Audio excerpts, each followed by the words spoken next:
Here we have a new 2024 Chevy Malibu in the RS trim level. This one comes in mosaic black metallic, and then we have jet black cloth interior. For the powertrain, we get a 1.5 liter turbocharged 4-cylinder engine that's mated to a continuously variable transmission.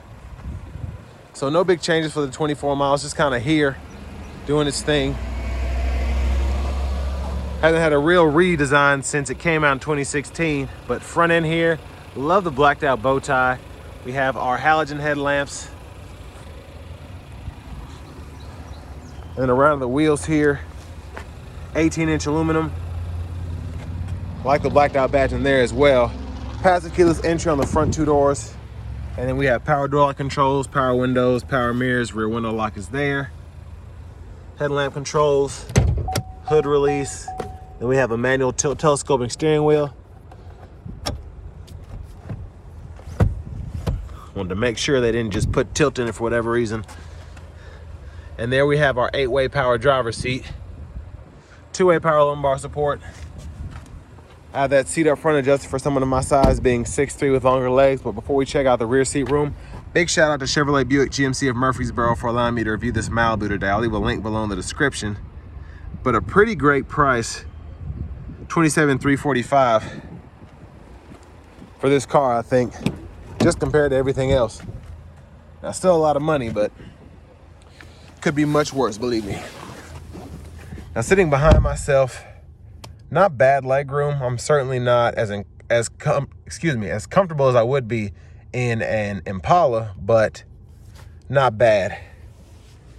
Seat back pocket on that right side. There's a 12 volt down here, no rear AC vents, but you can feel these up front pretty well. And then no middle seat here. And there's no way to turn this on or off back here. But I do love the clothes hangers here. Those are very sturdy. I see those in the GM trucks a lot. So I'm glad that we have that here. As we come around to the back end here, love how stylish that looks. The spoiler looks good. The blacked out bow tie as well as the blacked out Malibu badge look fantastic. And I love the integrated exhaust tips here. It's a nice look as well. Pretty good sized trunk space. Lift this up. And then we have the tire inflator kit in this one in particular, but you can get one with a spare, I believe. There's at least space for one if you want to add one. I'm going to release to fold down the rear seat to show you how that works.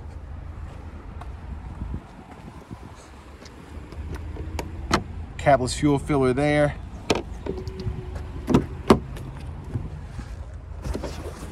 And then it does fold flat to make even more storage.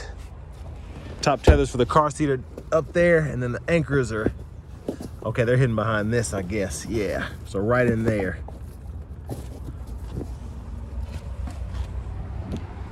And then to the front passenger seat, manual 6-way, so we can pump the seat bottom up or down, move the seat back or forth, and then move the seat bottom back or forth as well.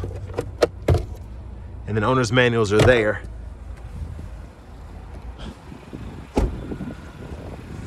But as we come back around to the front, just a quick look in the engine bay. Again, a 1.5 liter turbocharged 4-cylinder. And then we're just gonna take a quick look at the inside. I do like that we get the leather wrap steering wheel here. There's the horn. Over here to the 8-inch screen, we get AM, FM, Bluetooth audio, wireless CarPlay, wireless Android Auto compatibility. And then we can change our language, connect phones. Buckle to drive, rear seat reminder, and teen driver are in this screen, so that's nice to have all those safety features. Backup camera, guidelines follow us as we turn the steering wheel. And a few shortcuts here. Volume can be adjusted there. Click to mute, hold that middle button to power the whole system down. Auto stop toggle, hazards.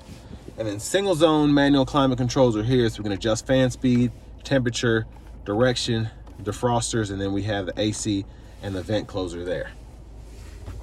So 12 volts, USB-C, USB-A, aux input. Then we have traction control, parking sensors, which can be toggled there. And for the shifter, just pull this lever, reverse, neutral, drive. We have that limiter there, and we can manually shift. And it'll show us what gear we're in that bottom right-hand corner. Even though it's a CVT, it'll just kind of show us the simulated shifts there. And then an electronic parking brake, pull up to engage, hit the brake, press down to disengage. Center console cubby space. There's a look at the back seat. Then up here, we do have the premium LEDs. I think it's funny that we have that yellow light back there. So I don't know if that was a cost thing or makes you go up to higher trim or what, but very interesting. And then this vanity mirror here does not have any lights. But back to the steering wheel, we can toggle our trackless or radio station favorites behind on the left side. Volume up, down there. Blinkers, high beams, then we can flash there. Auto high beam toggle is there. Windshield wiper controls, one time off, intermittent low, high. We can adjust the intermittent there. Pull up for that front wiper fluid. Now we have standard cruise there. Turn that on or off, cancel. Adjust the forward collision alert there. Adjust the speed. We have that lane keeping system we can toggle there. And then voice recognition, mute. And you can use these 4 buttons to go through the digital part of the gauge cluster. So we can go through, we have tire pressure monitors, battery voltage. We can change our units, trip meter, quite a bit in that little screen. Push button starts here. Finally, here's the key fob with remote start. And next is time we go ahead and take this Malibu RS out on the road for a test drive.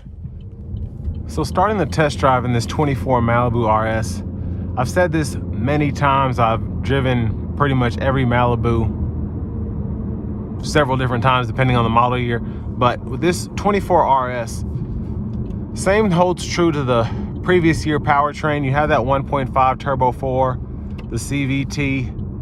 It definitely gets the job done. It's not as much fun to drive as the outgoing 6-speed. And then when you had the Premier, you had the option of the, I believe the 8-speed automatic. And I think one year they might have had the 9-speed automatic, but this is much more efficient than those transmissions. And it also divvies out the power pretty well because you're not having to worry about those shift points. But it's definitely, and I've said this a million times as well, the 1.5 in the Malibu, much better than the 1.5 in the Equinox. We'll give it a little pull here.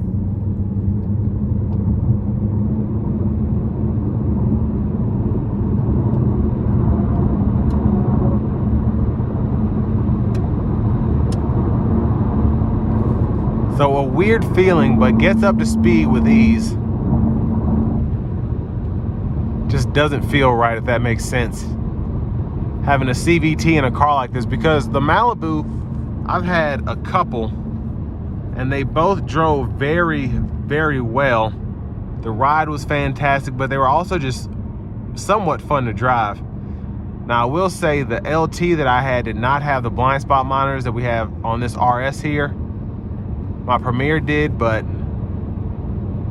that Premier stickered for almost 38 grand in 2016, and this one in 24 is only stickering for 27, 28 grand, even with inflation and things of that nature. So still an impressive bargain if you just want a simple to drive 4-door car that still has all of your essential safety features, that makes sense. So pretty much your forward collision alert and your blind spot monitors. You don't have adaptive cruise or anything like that, but that's still kind of a commodity these days. Now in the next few years that might be standard on everything, but we'll just have to see.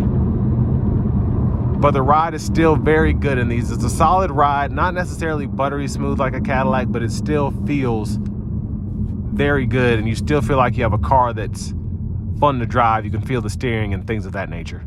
Now with these Malibus, I tend to compare them to the Camrys, the Accords, even the K5s, but they're really in a class of their own because they don't try and be something that they're not. These are more of an eco-friendly fleet car, if you will, something that you use for commutes and things of that nature, not necessarily an all-around driver's car, if that makes sense. So I would compare this to maybe a basic Camry, an LX Accord.